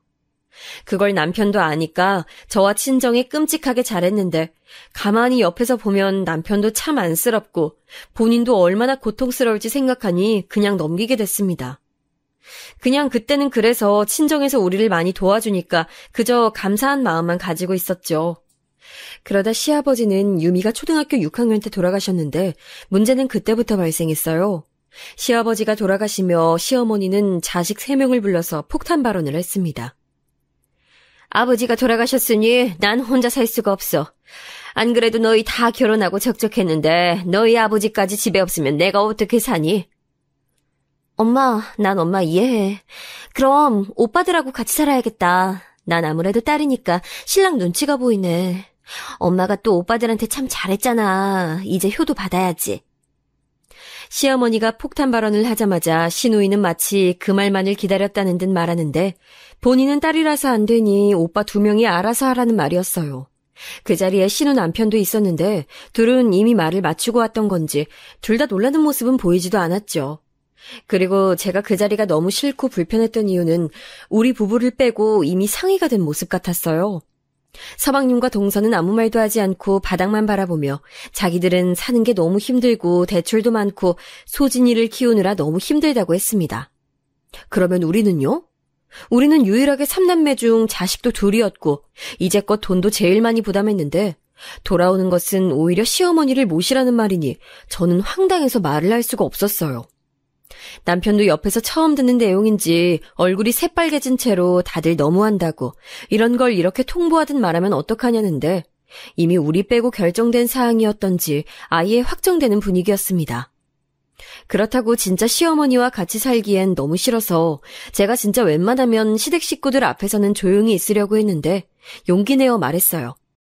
아닌 것은 아니라고 말해야 하잖아요. 이대로 있다간 시어머니가 당장이라도 우리 집으로 들어올 것 같아서 용기 내어 말했습니다. 어머님, 자식들이 3명이나 있고 손주들도 있으니 차라리 자주 찾아뵐게요. 생활비도 그대로 드릴게요. 아니, 친정 부모님과 상의하고 더 드릴 수 있으면 그렇게 할게요. 나는 도저히 혼자 살 자신이 없다. 안 그래도 외로운데 너희 시아버지도 돌아가셨으니 집안 적적해서 어떻게 사니? 어떻게 안 되겠니? 내가 애들도 많이 봐주고 도와줄게. 언니, 너무 대놓고 거절하면 어떡해요, 민망하게. 엄마가 적적하실 텐데 언니가 좀 봐줘요. 시누이는 가만히 있을 것이지 옆에서 계속 저에게 같이 살라고 하고 진짜 고통스러웠는데 사실 시어머니가 저러는 이유는 분명했습니다. 분명 우리 집은 친정에서 강남에 있는 고급 아파트를 사주셔서 거기서 살고 있었는데 평소 사치가 심한 어머니께서 그런 집에서 살 명분이 그때 말고 또 언제가 있겠어요. 그리고 아이들을 봐준다니 그 말은 전혀 말이 되지 않았습니다. 친정에서 제가 힘드니까 이미 많이 도와주고 있었고 아이들 교육비는 죄다 친정 아버지가 부담하실 정도로 이미 차고 넘치는 도움을 받고 있었어요. 시어머니의 도움은 바라지도 않았고 또한 시어머니는 우리 자식들을 그렇게 예뻐하지도 않았습니다. 오히려 동서 딸과 시누이 자식들을 예뻐하고 우리 집 애들은 보러 가도 시큰둥했거든요. 그러면서 하나 더 웃긴 얘기를 했는데 우리 집에 들어오게 되면 시댁집은 팔아야 하잖아요. 그 돈은 시아버지 병원비로 대출받은 게 있어서 그렇게 하기로 했는데 제가 알기로 대출보다 집값이 더 비쌌어요. 시어머니와 같이 살고 싶지도 않았지만 만약 살게 되면 그 남은 돈은 당연히 우리한테 줘야 한다고 생각했는데 갑자기 서방님이 자기들 형편이 안 좋아서 힘들고 어려워서 도저히 살 수가 없다고 남은 돈을 달라는 거예요.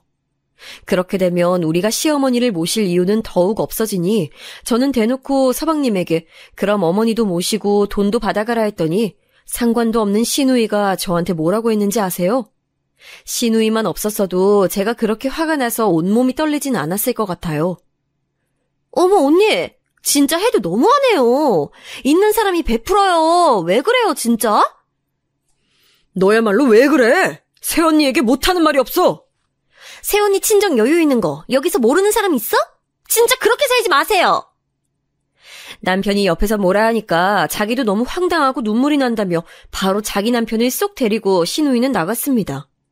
황당해서 허공만 바라보는 저에게 동서는 형님이 이해해달라며 자기들이 돈이 없어서 외식도 못하고 있다고 제 손을 잡고 눈물까지 보였습니다. 저는 일단 남편과 상의하고 결정하겠다고 하고 도망치듯 시댁을 나와 남편 차에 탔는데 너무나도 충격적인 소리라 아무 말도 나오지 않았어요. 남편은 그때부터 울기 시작하더니 집에 도착하고는 안방에 들어오자마자 무릎을 꿇고 저에게 미안하다고 그런데 한 번만 눈 딱 감고 자기 엄마와 같이 살면 안 되겠냐고 했습니다. 머리가 너무 아파서 두통약 2알을 먹고 잠을 자려고 누웠는데 너무 머리가 아파서 약이 효과도 안 들고 결국 뜬 눈으로 밤을 새우게 됐어요. 그렇게 친정에 가서 하소연하며 나는 도저히 시어머니와 같이 살 수 없을 것 같다고 울며 말했더니 친정 부모님도 이건 아니라고 통보하듯 그러면 어떡하냐고 화가 나셨습니다. 결국 저는 반대의 의미로 친정에서 며칠 살았는데 남편은 매일 친정으로 와서 죄송하다, 그런데 한 번만 허락해달라 울며 싹싹 빌었어요. 아버지가 돌아가신 직후라 지금 식구들이 티를 내지 않아도 상심이 크다고 이해해달라고 하니까 엄마는 또 외할아버지 생각이 나신 건지 저에게 슬며시 일단 살다가 무슨 일이 생기면 그때 생각하자고 하더라고요. 시어머니를 포함한 시댁 식구들은 꼴도 보기 싫었지만 남편은 분명히 저에게 잘했었고 시댁 일만 빼면 저에게는 최고의 남편이었습니다. 저한테만 잘했던 건 아니고 남편은 아이들한테도 잘해서 아이들은 남편이 퇴근할 시간만 기다릴 정도였어요. 그렇게 저는 결국 시어머니와 같이 살게 됐는데 예상대로 시어머니는 저에게 사사건건 관심이 많았습니다. 저는 서울 토박이고 친구들도 다 주변에 있어서 모임이 많은 편이에요. 그래서 일주일에도 몇 번이나 나가서 친구들과 모이고 아이들 친구 엄마들하고 만나서 교육 얘기도 하고 대화를 하는 시간이 많습니다. 그런데 시어머니는 제가 그렇게 나가니까 본인과 놀아주지 않는다고 시누이에게 전화해서 외롭다고 했었나 봐요. 시누이가 저한테 연락이 와서 언니 힘든 건 알지만 자기 엄마한테 신경을 써달라고 했습니다. 그렇게 걱정되면 본인이 엄마를 모시고 살던가 절대 그러진 않으면서 저에게 시어머니가 어떤 요리를 좋아한다고 굳이 얘기하는 시누이가 얼마나 미웠는지 몰라요. 시어머니는 또 우리 집 살림에 손을 많이 댔는데 저는 특히 부엌에 예민하거든요. 어느 정도 신혼이 지나고는 친정엄마가 제가 걱정된다며 이모님을 보내주신 것도 제가 부엌에 타인이 들어오는 것이 불편해서 오지 말라고 했을 정도였는데 시어머니는 저를 상당히 불쾌하게 했습니다. 그릇 정리도 제가 다 생각이 있어서 선반에 차례대로 정리한 거를 시어머니는 본인 마음대로 꺼내서 정리하고 거기에 모자라서 심지어 아주 비싼 그릇을 깨기도 했어요. 유럽에 가서 사온 아주 비싼 그릇인데 그걸 깨놓고 말도 안 하고 은근슬쩍 넘어가려고 한 모습에 저는 기가 찼습니다. 시누이와 서방님은 잘 사는 편이 아니었는데 시어머님은 우리 집이 본인 집으로 착각했는지 자꾸 시댁 식구들을 우리 집으로 부르곤 했어요. 우리가 아무리 시어머니를 집에 모셔도 우리 집 명의가 시어머니로 바뀌는 게 절대 아닌데 마치 자기 집인 것처럼 행동하는 시어머니가 얼마나 얄미웠는지 몰라요. 엄마, 애들은 어디서 재워? 이불은 어딨어? 애들 재워야겠다. 이쪽 방에서 재워. 이불은 저쪽 방 옷장에서 꺼내. 시누이도 우리 집을 자기 엄마 집으로 하는 건지 집주인인 저한테 물어보지도 않고 자꾸 집안 살림을 건들 때도 시어머니에게 묻고 그러더라고요. 남편이 그럴 때마다 나서서 왜 그러냐 하고 중재하는데도 들은 척도 하지 않는 시어머니와 시누이를 보고 얼마나 기가 막혔는지 모르겠습니다. 그러다 보니까 저도 사람인데 당연히 시어머니에게 잘해주고 싶은 마음이 들지 않았어요. 그리고 아이들이 크며 자꾸 시어머니와 더 부딪히게 됐는데 시어머니는 같이 사는 우리 딸과 아들보다 시조카인 소진이를 더 예뻐하셨습니다. 저는 개인적인 감정으로 소진이를 미워하거나 그러지 않아요. 똑똑한 조카라서 오히려 기특하고 평범한 집안에서 우등생으로 공부하는 게 대단하다고 생각합니다. 그런데 시어머니는 자꾸 우리 유미랑 소진이를 비교해서 유미가 대놓고 저에게 불편하다고 할 정도였어요. 그리고 그 비교는 우리 유미가 대학에 입학하고 더 심해졌습니다. 정확히 말하면 유미는 어려서부터 공부에 흥미가 없었어요. 저는 엄마 마음에 유미가 공부를 잘했으면 살기 편하니까 어릴 때부터 사교육을 많이 시켰는데 유미는 전혀 관심을 보이지 않았죠. 그래서 저도 어느 순간 유미에게 공부를 시키지 않았고 예체능 쪽에 관심이 있을 수도 있으니 활동도 많이 시키고 경험을 많이 하게 해줬어요. 유미와 단둘이 여행도 많이 다니고 미술, 음악, 체육 등 흥미가 있으면 주저하지 않고 시켜줬습니다. 확실히 유미는 공부 쪽에 재능이 없었고 본인의 관심도 크지 않아서 저와 남편은 그럴 수도 있다며 유미를 존중했어요. 그래도 유미는 대학에 입학은 했는데 딱 입학식을 하고 2주 만에 자퇴했습니다. 남편과 저는 처음에 그 소리를 듣고 당연히 놀랐는데 유미가 결연하게 우리한테 눈을 똑바로 뜨고 이렇게 다니면 시간도 버리고 돈도 버리고 자기 인생도 버리게 되는 거라고 말하니까 반대하지 않았어요. 유미는 그렇게 자유롭게 유럽으로 장기 여행도 가고 자기가 어떤 것에 흥미가 있는지 알아보기 시작했습니다. 저는 그런 유미가 기특하기도 하고 한편으론 자기 주관이 확실해서 멋있고 부럽기도 했어요. 그런 우리 딸의 인생을 저는 인정하고 응원했는데 반면에 서방님과 동서딸인 소진이는 공부에 재능이 있었습니다. 안타까운 이야기이긴 하지만 사실 동서네가 그렇게 형편이 좋은 편은 아니었기 때문에 소진이처럼 우등생을 키우기엔 살짝 부족했어요. 그런 소진이와 우리 유미를 밥 먹듯 비교하던 시어머니는 미웠지만 아이가 무슨 잘못이 있겠어요? 남편과 저는 상의 끝에 영재학원에 다닐 수 있게 지원해줬습니다. 동서와 서방님은 우리 부부에게 미안하다고 고맙다며 눈물을 보일 정도였어요. 당연히 저도 시누이처럼 만약 서방님이나 동서가 저한테 얄밉게 하거나 그랬으면 지원을 안 해줬을 텐데 살짝 눈치가 없는 동서는 가끔 저를 당황하게는 해도 사람이 밉지는 않았기 때문에 좋은 마음으로 지원해줬습니다. 소진이도 제가 친정부모님 인연으로 아는 분을 통해 미국 유학을 도움을 주었더니 저에게 고맙다고 말해서 뿌듯한 마음으로 도와줬어요. 그런데 시어머니는 그것도 모르고 매번 들으라는 식으로 소진이와 유미를 비교했습니다. 옛날 사람이고 시어머니니까 제가 참으려고 해도 정도가 심해지더라고요. 어머니, 각자 잘하는 게 있는 거죠. 너무 그러지 마세요. 유미도 자기 인생 잘 살고 있어요. 원래 공부는 엄마 머리라는데 우리 둘째 며느리가 얼마나 똑똑하면 저러겠니? 소진이 예뻐 죽겠다. 매번 저런 식으로 나오니까 저는 시어머니와 더 얘기하고 싶은 마음도 들지 않았습니다. 그러다 우리 딸이 하고 싶은 게 생겼다고 저에게 그러는 거예요. 어릴 때부터 꾸미는 것에 관심이 많았던 유미는 화장을 배우고 싶다고 했습니다. 저와 남편은 뭐라도 하고 싶은 게 생겨서 다행이라고 생각하며 유미를 적극적으로 지원해줬어요. 친정 부모님도 인생 살며 남들의 인정을 받는 게 중요한 게 아니고 자기 만족이 제일 중요하다고 유미에게 하고 싶은 것을 찾은 건 축복이라며 많이 응원해 주셨습니다.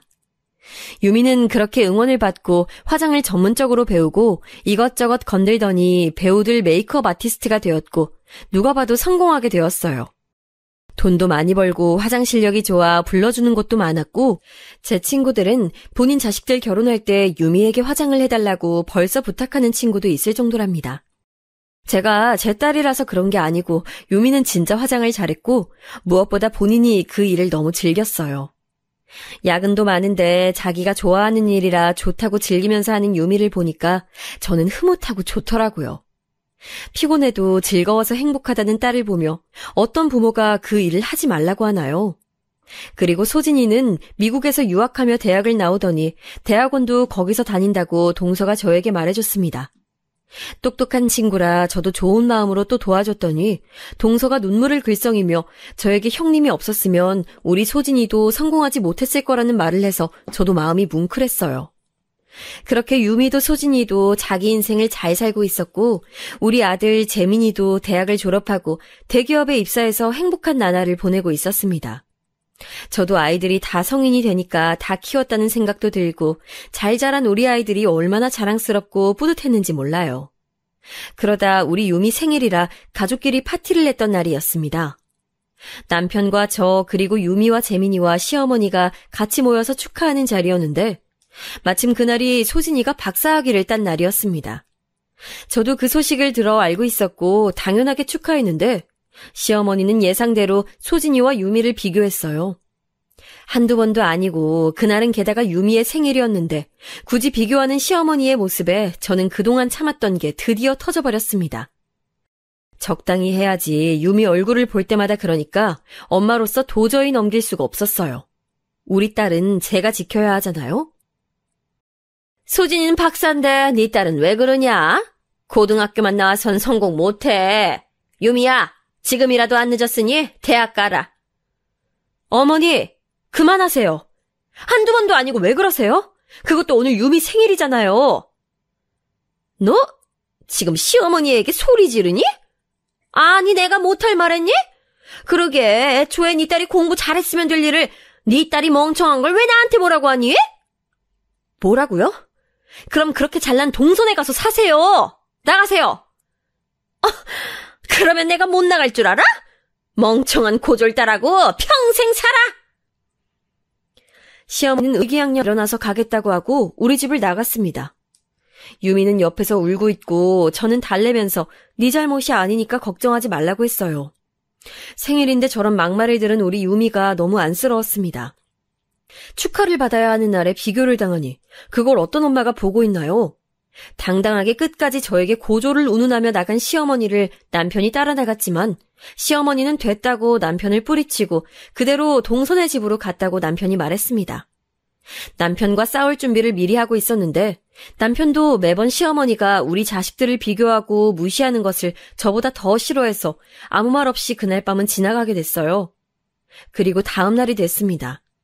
밤에 동서에게 연락이 올 줄 알았는데 안 와서 의외라고 생각했는데 남편도 서방님께 연락이 오지 않았다며 출근했어요. 점심때로 기억하는데 저는 집에서 친정엄마에게 전화해서 이 사건을 얘기하고 있었을 때였습니다. 초인종 소리에 나가보니 시어머니가 와 있더라고요. 저는 무시하고 엄마에게 마저 전화하는데 문을 두드리며 열어달래서 열어주지 않고 초인종으로 대화를 했어요. 무슨 일이세요? 저 어머님하고 할 말 없어요. 동선의 집으로 가서 사세요. 그렇게 동선의 집하고 우리 집하고 비교할 땐 언제고 지금 왜 오셨어요? 내가 미안하다. 이제 안 그럴 테니 문 열어다오. 싫은데요? 어머님 들어가면 또 우리 애들 무시하고 동선애랑 이간질할 거잖아요. 저는 사실 왜 시어머니가 온 줄 몰랐어요. 근데 진짜 시어머니는 단 1초도 우리 집에 같이 살기가 싫었습니다. 시어머니는 급기야 울며 서방님 집에 갔더니 동서가 잘 방이 없다고 쫓아냈다며 저에게 문을 열어달라고 하더라고요. 저는 그 소리를 듣고 눈치 없는 동서가 이번에 큰 건을 했다고 생각하며 밖에 있는 시어머니에게 말했습니다. 아니요? 우리 집도 방 없어요. 그러면 그렇게 대단한 소진이네 집에 가서 자세요. 내가 미안하다고 하잖니. 이제 유미랑 소진이 비교 절대 안 할게. 그렇게 말하고 저는 그대로 아무리 초인종이 울려도 들은 척도 하지 않았어요. 시어머니는 밖에서 계속 문을 두드리고 난리쳤지만 저는 1시간을 기다렸습니다. 그동안 동서에게 연락하니 왜 자기 집으로 왔는지 모르겠다고, 본인은 그냥 이 일에서 빠지겠다고 알아서 하라는 동서의 말을 들으니 갑자기 너무 웃기더라고요.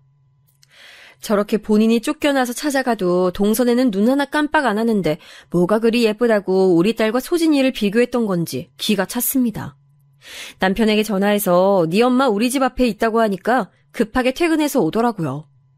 저는 그날 결국 어머니를 안으로 들이고 제가 친정에 가서 잤습니다. 친정에 도착하니 엄마가 저보고 오래 참았다고 위로해줬어요. 다음 날 또 남편이 와서 싹싹 빌었고 결국은 시어머니랑 도저히 살 수가 없어서 대충 원룸을 하나 잡아서 시어머니를 내보냈습니다. 시누이가 연락 와서 저보고 어떻게 사람이 그러냐고 따지길래 됐고 네 엄마 원룸 월세나 내라고 했더니 어찌나 소리를 지르던지 귀가 아프더라고요. 그동안 시어머니에게 들어간 비용과 시아버지 계실 때 냈던 병원비가 얼만지 들으시면 여러분들은 아마 깜짝 놀라실 거예요. 시어머니는 나중에 남편을 통해 소진이 미국에서 공부하고 박사가 된 것도 다 제 덕분이라는 소리를 듣고는 저에게 뭐라 하지 못하고 살고 있습니다. 더 통쾌한 것은 소진이가 중간에 한국을 왔을 때 가족들이 다 모였었는데 거기서 자기의 박사는 다 큰엄마인 저 덕분이라고 어찌나 길을 살려주던지 그동안의 서름이 다 씻겨 내려갔어요. 시누이는 처음엔 저와 남편에게 뭐라 하다가 나중엔 할 말도 없는지 입을 꾹 다물고 있었고 시어머니는 본인 화를 주체하지 못하는지 심지어 저한테 연락도 안 오고 있답니다. 시어머니 연락이 안 오면 오히려 제가 좋아서 아주 즐거운 나날을 보내고 있어요. 이 자유가 도대체 얼마만인지 모르겠는데 너무 즐겁습니다. 그렇게 무시한 우리 유미는 돈을 진짜 잘 벌고 있는데 그 돈으로 저와 남편에게 명품 가방도 사주고 본인도 행복하고 멋진 나날을 보내고 있어요. 마음 같아선 그동안 들어갔던 돈을 다 돌려받고 싶지만 남은 인생이라도 우리끼리 즐겁게 지내자고 남편과 얘기한 뒤로는 그냥 이대로 살려고 합니다. 남편에게 놀랐던 점은 본인도 시어머니와 사는 것이 힘들었다고 원룸으로 내보낼 때 본인이 나서서 적극적으로 내보내더라고요. 사실 옆에서 지켜보던 남편이 진짜 힘들긴 했어요.